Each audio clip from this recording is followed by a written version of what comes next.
जय लक्ष्मी माता।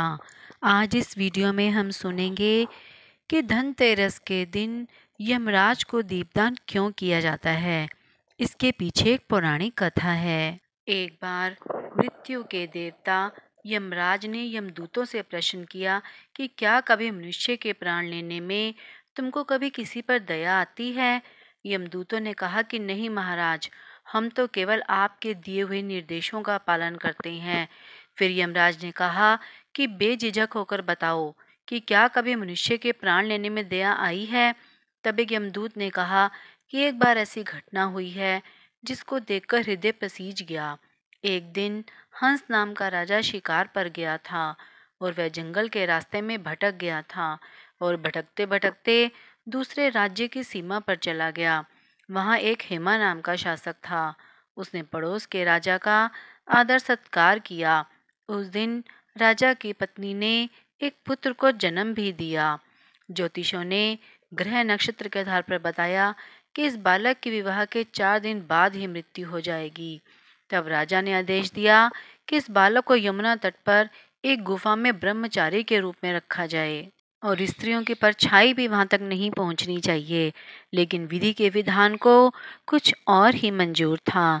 संयोगवश राजा हंस की पुत्री यमुना तट पर चली गई और वहां राजा के पुत्र को देखा।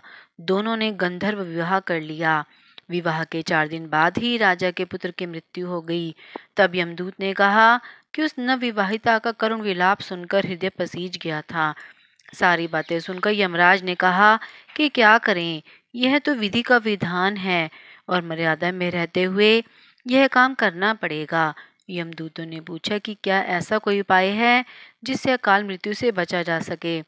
यमदेव ने कहा कि जो प्राणी कार्तिक कृष्ण पक्ष की त्रयोदशी की रात में मेरा पूजन करके दीपमाला से दक्षिण दिशा की ओर मुंह वाला दीपक जलाएगा, उसे कभी अकाल मृत्यु का भय नहीं रहेगा। साथ ही दीपक जलाते समय उस जीव को जीवन भर धर्म मार्ग पर चलने का वचन भी देना होगा। जो ऐसा करेगा उसे कभी भी अकाल मृत्यु नहीं होगी। वह समस्त सुखों का उपभोग करने के उपरांत ही मृत्यु को प्राप्त होगा।